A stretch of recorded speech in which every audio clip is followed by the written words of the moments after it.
So the first question I gotta ask you, because they really are now dying to know. Give us your names and where you're from.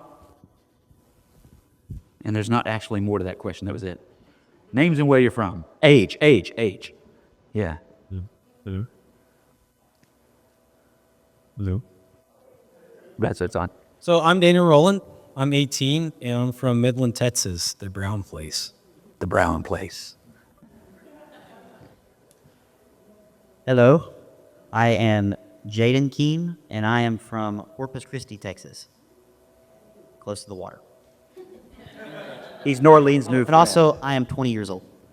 Why? I'm Chloe Dare. I'm from Hereford, Arizona, and I'm 22 years old. Hi, I'm Lainey Ferguson. Oh, I'm from Colorado, and I'm 18 years old. All right. So, y'all remember when you were 18, all of you non-18ers? No. No, you don't remember? You can't remember? And some of y'all are nearly there. How crazy is that for y'all? They're just almost there. Theirs. You got some that are there. All right. So then, and I don't care what order you go in, it doesn't matter. Why? Why did you decide to go into AIM?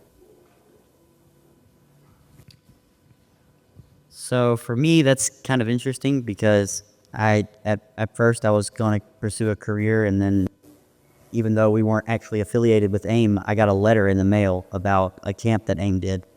And so my dad was like, oh, you need to do that. And so I went and did it, kind of because he wanted me to do it.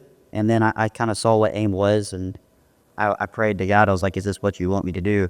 And God kind of kicked the doors down for that. And so I knew that he was calling me to go. And so I went, and that's how I got here. So.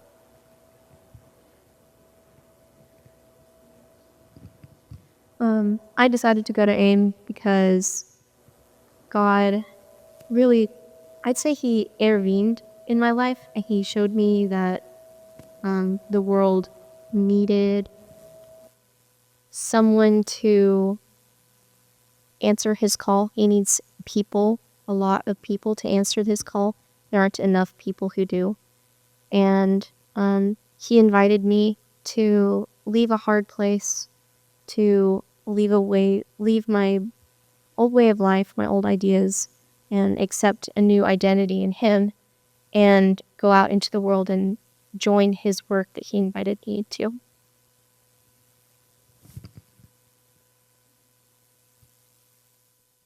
So if you met me, let's say, about 3 years ago, I would have been a completely different person. I would have said, no, I don't want to go to church. No, I don't want to be a Christian. It's kind of falling away from following Jesus and Christ and wanting to go my own way. And then what's funny is if we had this conversation last night. We talked about how you get pass out flyers and all that stuff and you don't think they work. Well, I guess it worked for Jaden and it worked for me too. And so I got this flyer from this camp. It was not name camp, but it was to a church camp, and my life changed there. I took it as an oath of saying, God, there are going to be other people out there who are going to struggle the same way I did. And there are going to be people who will struggle. And so I said, God, use me to help those people who find themselves or who will find themselves in that struggle. And I didn't want them to go through that. And then I was at the same time, it was my senior year, and I didn't know exactly what I wanted to do. And so something about the senior year is they'll constantly push you to go to college. Well, I didn't know exactly what I wanted to do with college. And so my dad kept saying, hey, you should really try out AIM and see what it's all about. And so then went to the camp. That's where I found these people. And then started seeing, I had a lot of questions of like, what do I do as a Christian? Well, how can I be a better Christian? How can I reach the lost? And all these questions I had, the answers wasn't AIM. Well, I wasn't fully confident that God was wanting me to go to AIM just quite yet.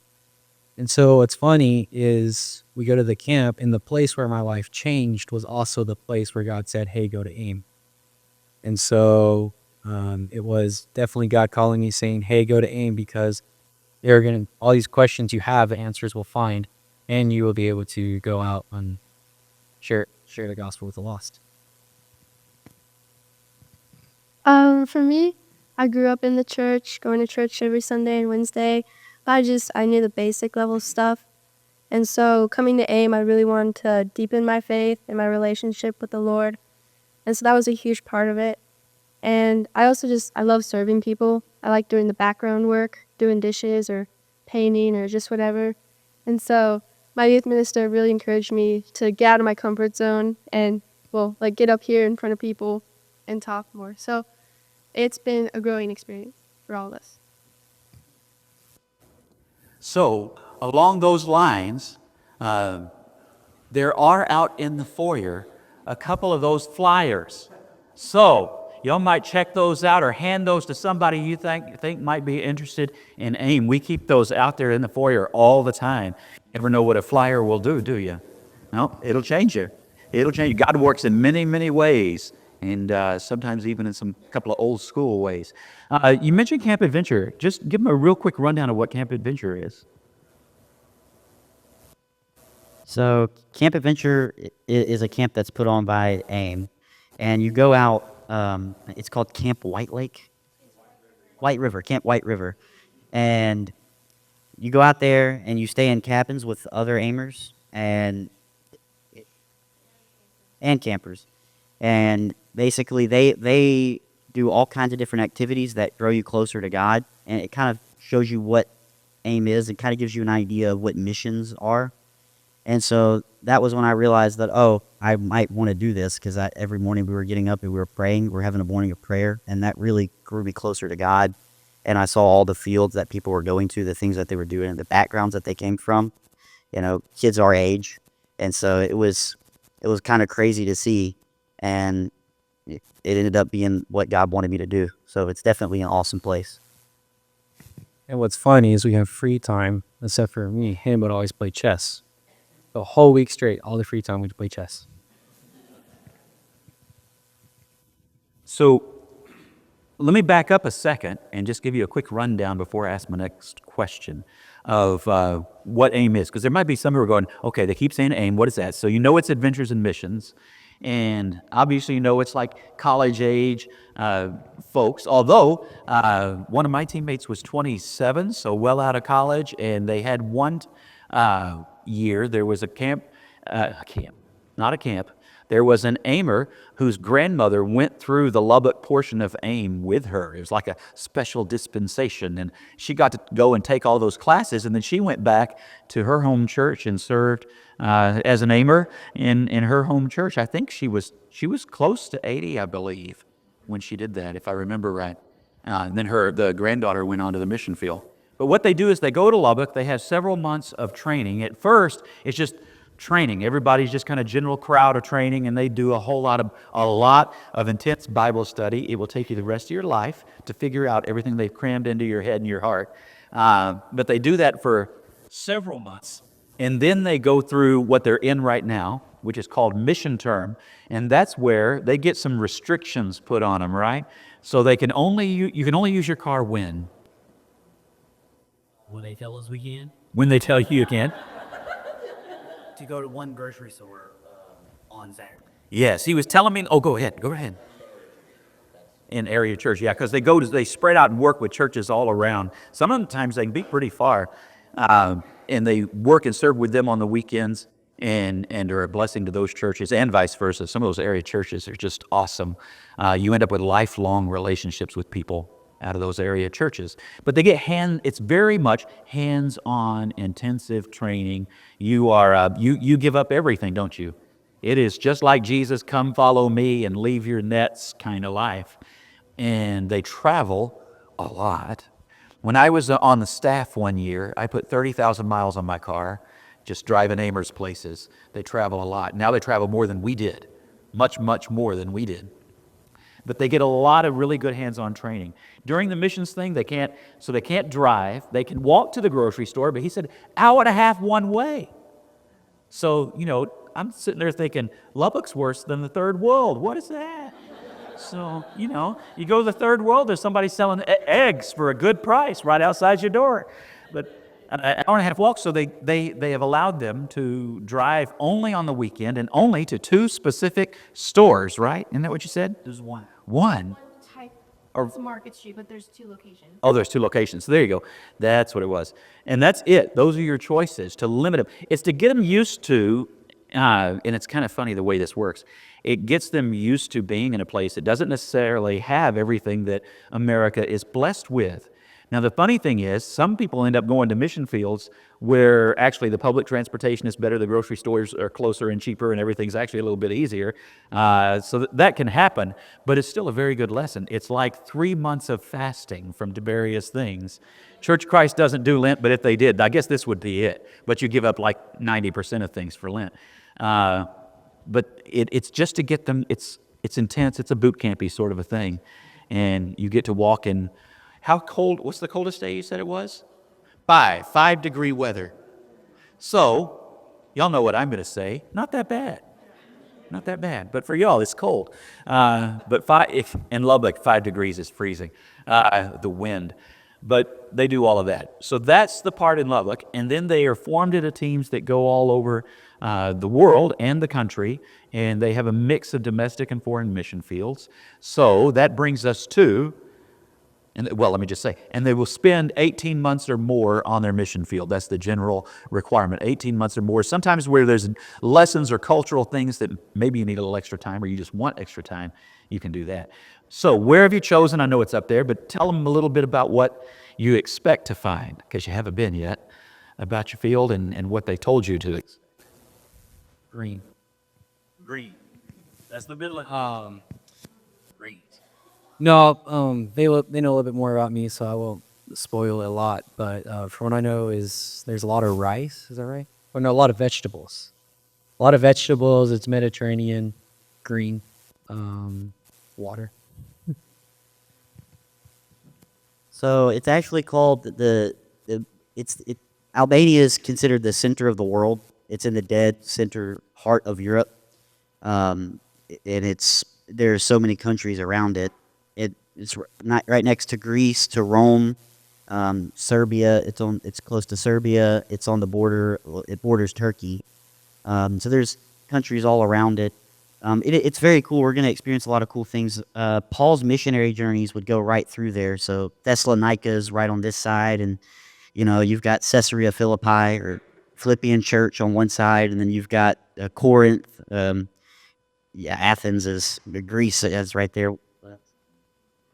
Ephesus is right on the border of Turkey, right past Turkey. So there's just all of Paul's missionary stuff kind of closer to Rome is all around there. But we're going to experience a lot of that. There's a lot of shepherds, a lot of sheep, lots of lambs. That was interesting. There's wild olive trees everywhere, wild olive groves that just grow. And it's right on the Mediterranean. We're kind of in a mountainous region, so Berat's kind of more mountainous, and it's definitely going to be interesting coming from Corpus where it's all flat. So, but yeah. So the culture, I think they've mentioned that there's a lot of Islam. I think it's mostly name only. So they say they're Islamic, but they really don't practice it that much. There's also some Greek Orthodox. The country, historically speaking, was closed off by the Soviet Union. So they've been kind of contained and encapsulated by that. And they had government-funded atheism. So they encouraged and wanted their people to be atheist. So they're kind of recovering from that. They weren't really a stable country until the late 90s, I think, after they had a civil war. So they're still trying to figure out how to get their footing on the whole, what's the word? Governmental society, kind of how to take care of their country sort of things. But yeah, it's about where my brain stops. So in Albania, they speak Albanian, which is not close to anything. And I guess the closest. Did I go out?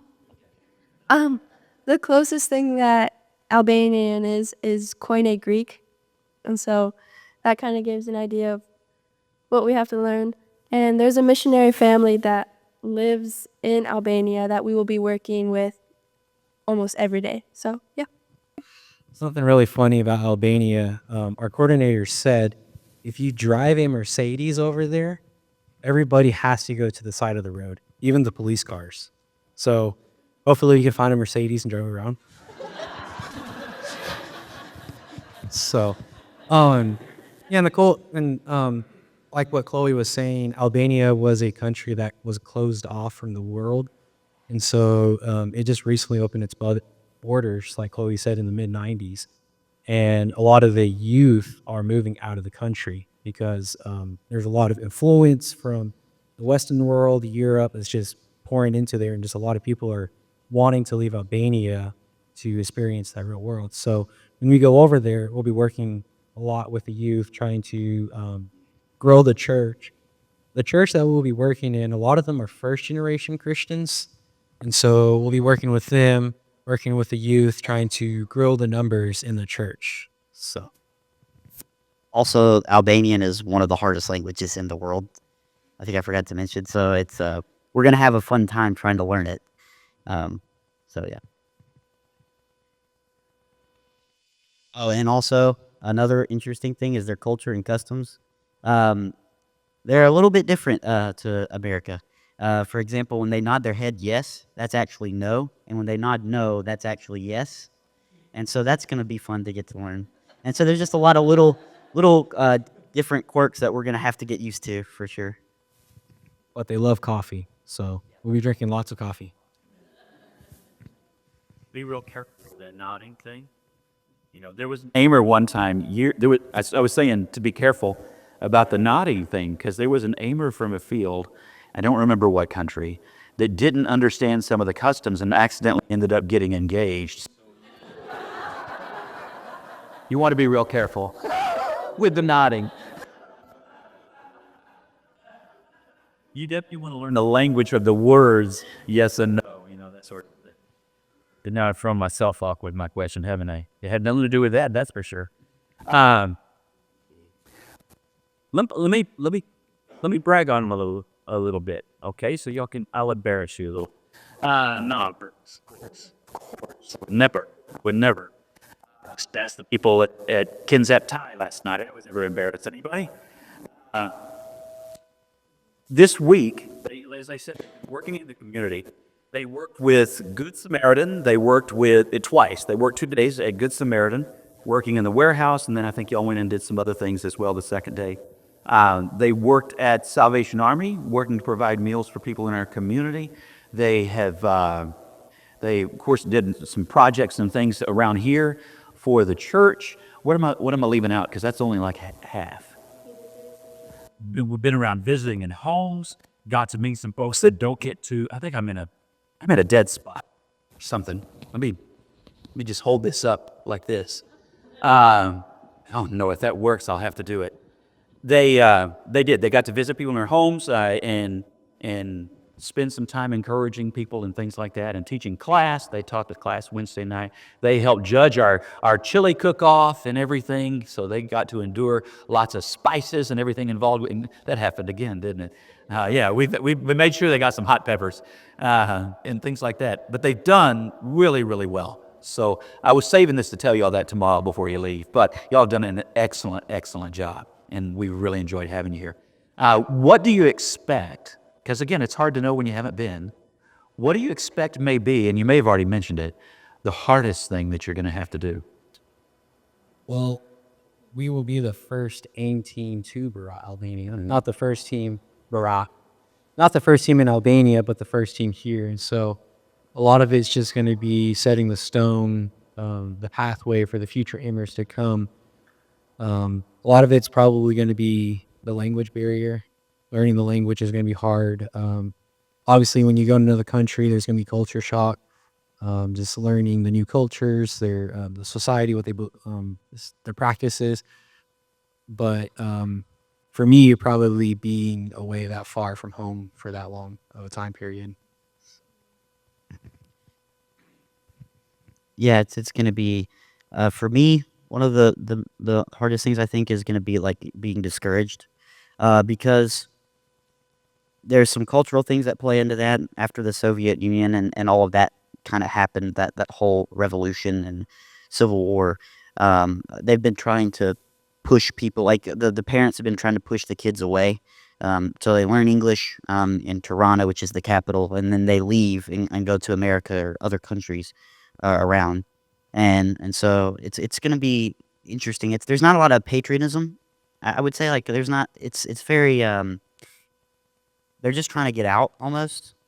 And I hope that I know that we'll have an impact, but I know that there's going to be times where it's going to feel like we're just not having an impact. And I feel like that's going to be very difficult for me. Also, like what Daniel said, is just being that far away from home. I've never been further than the South until I got to AIM, and then we went to Mexico. And I've always kind of been around, in the South, and now we're going way overseas. And so I feel like that's going to be a difficult thing. I think the things that I'm most concerned about would probably be the language barrier, just because, I mean, it's gonna be hard. Like, we're there to achieve, like, this thing that we're going there for, to encourage people to build up the church, to do these things, and that requires clear and broad vocabulary.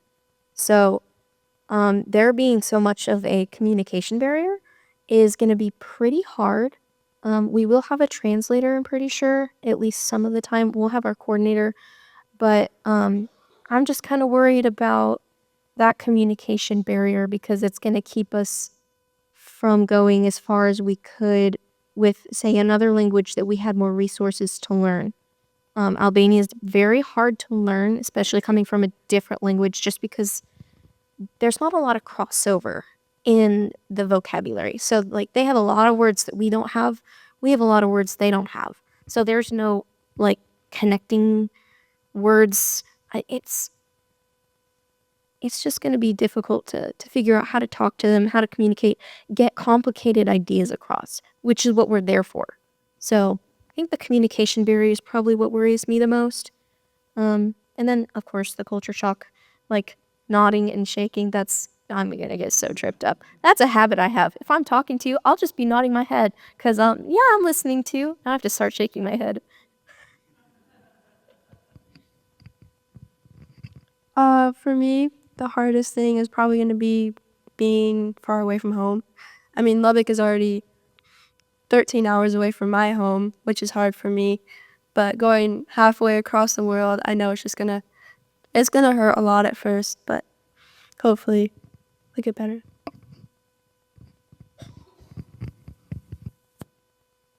On. I heard the microphone. Thought, oh, they're moving it. Somebody's going to talk. Okay. Um, if you were telling somebody that maybe is interested in AIM, what would be the thing that you would say to them? What's your elevator speech? What would you say to them? Hey, this is why I'm really glad that I've done it. It's like one thing. I think going to AIM was probably the hardest thing I've ever done, just because the process of getting there, my life was already kind of hard. It was definitely the best thing I could have done, but it was also like the most difficult. It meant leaving my home, it meant leaving my family, learning how to be not just like independent in the sense of learning how to do life everyday things, but also learning how to be dependent on the people around me. Learning how to lean on people and just knowing that you need them, like you need people. So that was kind of a hard thing, but it's been so amazing to help me understand that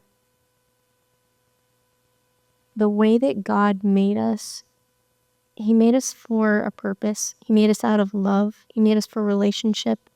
And we have a purpose. We have a calling. We're not just wandering souls. We don't just mean nothing. He made us for a relationship, and we have a mission. He called us to preach the gospel and to learn that I had a purpose more than just doing school or just living up to expectations, but to actually create a life with God and learn so much about God's word.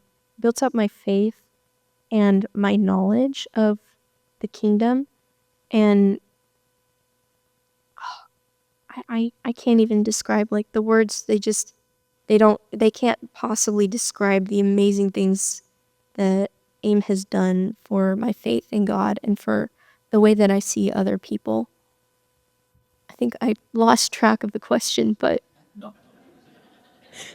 What's the question? Like he was like if somebody is thinking about it, no, maybe they're on the fence of whether or not they was want to go there. What would yeah, but So what I would say is pray about it. That was the biggest thing for me because I had no idea what I wanted to do. Um, well, I had an idea. I wanted to go into a computer career into IT, but when God started, pulling me a different direction, I had no idea what to do, and so I just had to pray about it, and I had to put the things that I wanted to do on the side, so to really um, go where God was leading, and I had to pray about it. And there was things that I could not have done, and things that I could not have expected that happened, that God did for me. Like that letter showing up, we never were really affiliated with AIM or anything, and it just showed up, right? And so that's not something that I did, and praying about it, and all the support that happened, and all the people that I've met, and all the money that came in for me to do this is not something that I prepared for, and it's not God gave the blessing. And so I would encourage you to really pray about it and really think about it and really listen to God. Really, really listen before you make a decision. See what God is wanting you to do and where He's calling you. Because God was the one that carried me as far. He was the one that busted the door down for me to come here. And God's always got a plan. God's got a plan. He always has a plan. And so trying to figure out and really listening into what His plan is really important.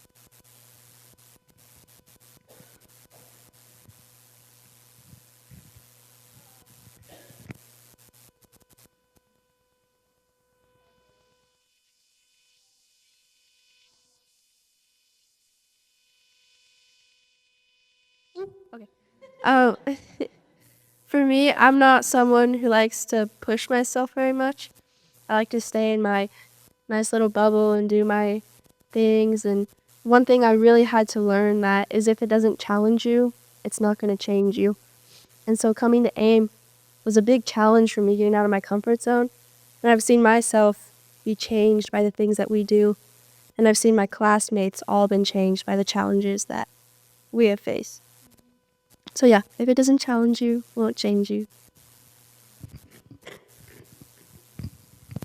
I will say, if you're on the verge, definitely like what Jaden said, pray about it. Take God and see what God is calling you to do. But what AIM is designed to help you become the man or the woman that God designed you to be. Has all these different classes, these different aspects of maturing you, developing you, molding you into the leader, the warrior, and the worker in God's kingdom. AIM was designed to help grow your faith, have a strong relationship with God, and have the opportunity to not only grow into the person that God called you to be, but to also experience the blessing of going out and going and working in God's kingdom. What's funny was for me, it was I wanted to go in the military before AIM. I wanted to be, reason being because I wanted to be somebody who protects people. I wanted to be the person between the person who's going to do the damage and the person who's going to receive the damage. But little did I know that we're already at a battle. We're at a battle with Satan. And even though Jesus has already won that battle, Satan is still at work. And so we are designed to be the warriors in God's kingdom. And so kind of that verge pushed me over to AIM and wanted to become the warrior, the leader, the guide, or the teacher in God's kingdom. So definitely pray to God about it and see where God's leading you. But AIM is designed to help you become that disciple, the true disciple of Jesus.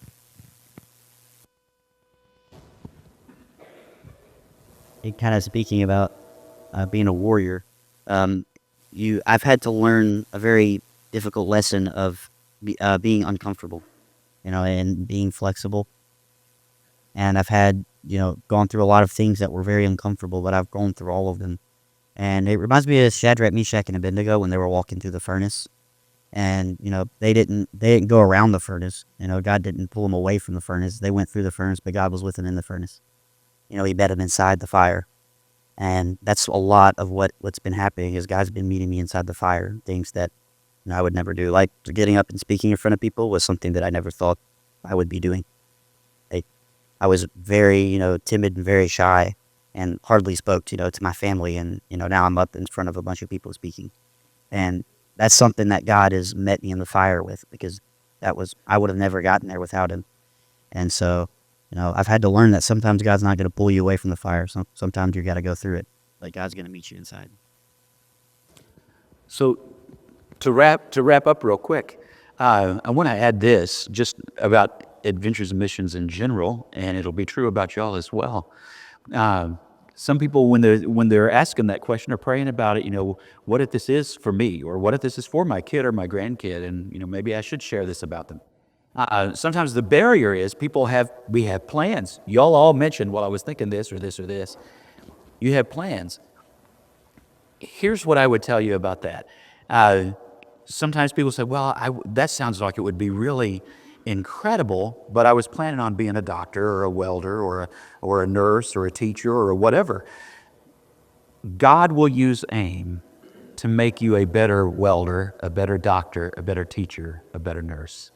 Because he will show you how nurses are missionaries. He will show you how teachers are missionaries. He will show you how welders are missionaries, farmers are missionaries. He uses this to make people missionaries in a lot of different ways. And we have friends who went through AIM even before us, after us, and with us in every line of work that you can think of. That's legal, right? That's legal and good. And all of them are better because of their time in AIM. Even the ones whose experience was a little rough and crazy, they still learned wisdom in some area or another that has paid great rewards and made them better servants in the kingdom. So let's thank them for all their work this week and for sharing with us.